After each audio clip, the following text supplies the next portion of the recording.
자, 우리 경우의 수 파트로 들어와서 제일 먼저 살펴볼 주제는 합과 곱의 법칙인데, 이름만 들었을 때는 뭔가 거창해 보이잖아요. 근데 생각보다 별게 없습니다. 자, 우리 앞으로 경우의 수 구할 때 덧셈하고 그 다음에 곱셈을 계속해서 이용해 주게 될 텐데, 덧셈을 통해서 경우의 수를 구하게 되면 우리 합의 법칙을 적용했다 그러고, 그 다음에 곱셈을 통해서 경우의 수를 구하게 되면 우리 곱의 법칙을 적용했다 그래요. 그래서 이 합의 법칙, 곱의 법칙이란 용어에 너무 주목하기보다는 우리가 지금부터 잘 알아봐야 될 건 뭐냐면, 이 경우의 수를 구하는 데 있어서 어떠한 상황에선 덧셈을, 또 어떠한 상황에선 곱셈을 이용해 줄 건가, 그 기준을 잡는 걸 잘 알아봐야 되겠다라고 생각하면 되겠어요. 그래서 둘 중에 먼저 합의 법칙에 대해서 이 덧셈에 관련해서 먼저 자세한 얘기를 해볼 건데, 예시를 보면서 얘기 시작할게요. 아이스크림 가게가 두 군데 있다 칩시다. 첫 번째 아이스크림 가게에서는 서로 다른 4가지 맛의 아이스크림을 팔고, 두 번째 아이스크림 가게에서는 서로 다른 3가지 맛의 아이스크림을 파는데, 가게 간에 이 겹치는 맛의 아이스크림을 팔진 않는다고 가정을 좀 할게요. 그러니까 이 가게에서 파는 아이스크림과 이 가게에서 파는 아이스크림이 맛이 중복되는 건 없는 거예요. 그 상황 속에서 두 가게 중 한 곳에서 아이스크림 하나를 고르는 경우의 수를 좀 생각해 볼 겁니다. 일단 이 가게에서 아이스크림 하나를 고르는 경우를 먼저 생각해 볼게요. 이 가게에서 아이스크림 하나 고르는 방법 몇 가지 있습니까? 4가지 있죠. 왜냐면 선택지가 4가지니까. 그 다음에 이 가게에서 아이스크림 하나를 고른다 치면은 그 고르는 방법 몇 가지예요? 3가지 있죠. 왜냐면 선택지가 3가지니까. 오케이. 그 다음에 두 가게 중 한 곳에서 아이스크림 하나를 고르는 경우의 수를 생각해야 되는데, 이제 각각의 경우에 대해 생각해 봤으니 더해가지고 도합 7가지야.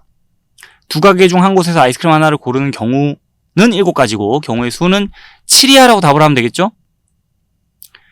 우리 경우를 나눠가지고요, 이 가게에서 아이스크림 하나 고르는 경우, 그 다음에 이 가게에서 아이스크림 하나 고르는 경우, 각각의 경우에 대해 경우의 수를 세고 그 다음에 토탈하면서 정답을 구할 수 있었고, 합을 했기 때문에 합의 법칙 적용한 거예요. 지금 경우를 나눠서 각각의 경우에 대해 경우의 수 세고 마지막에 토탈하면서 덧셈을 해서 우리 정답을 이렇게 구하면 합의 법칙 이용해서 경우의 수 구한 건데, 여기에 대해서 상황을 좀 더 자세히 분석하면서 얘기를 해보자면, 너무 간단한 질문이어서 뭐 더 얘기할 게 없지만은 그래도 한 번 더 얘기해보자면, 이 가게에서 아이스크림 하나 고르는 사건을 A, 이 가게에서 아이스크림 하나 고르는 사건을 B라고 할 때, 지금 사건 A와 사건 B가 동시에 일어날 리는 없는 상황이에요.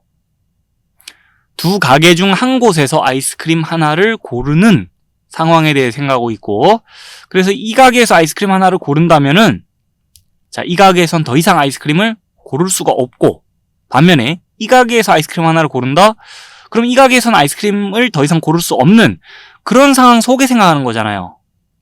우리 이 가게에서도 아이스크림 하나 고르고 동시에 이 가게에서도 아이스크림 하나 고르고 이럴 게 아니기 때문에 사건 A와 사건 B가 지금 동시에 일어나지 않는 상황이고, 그런 상황 속에 생각하고 있고, 두 사건이 동시에 일어나지 않을 때는 각자 사건이 일어날 경우의 수를 따로따로 구한 다음에 덧셈을 통해서, 합을 통해서 최종 경우의 수 구할 수 있다는 거 잘 들어봐 두시고, 그 다음에 이런 표현도 참고 삼아 보고 넘어갈게요. 또는 뭐뭐이거나와 같은 표현이 직접적으로 등장하거나, 아니면은 이런 표현이 쓰이기에 충분히 적절한 상황이라면은 우리 합의 법칙 쓸 타이밍인가 라고 촉을 느껴줄 수 있겠는데, 지금 이 예시 속에서도 문구상에는 저런 표현이 등장하지 않았습니다. 직접적으로. 근데 상황은 이 가게 또는 이 가게에서 아이스크림 하나를 고르는 경우에 대해 생각하고 있었고, 이런 표현이 쓰이기에 충분히 적절한 상황 맞죠? 그럴 때 우리 합을 통해 경우의 수 구할 수 있었다는 거 한번 또 얘기해 보면서 이런 표현까지 참고 삼아 봐두고, 이제 문제를 좀 더 보면서 합의 법칙에 대한 얘기 이어가 볼게요.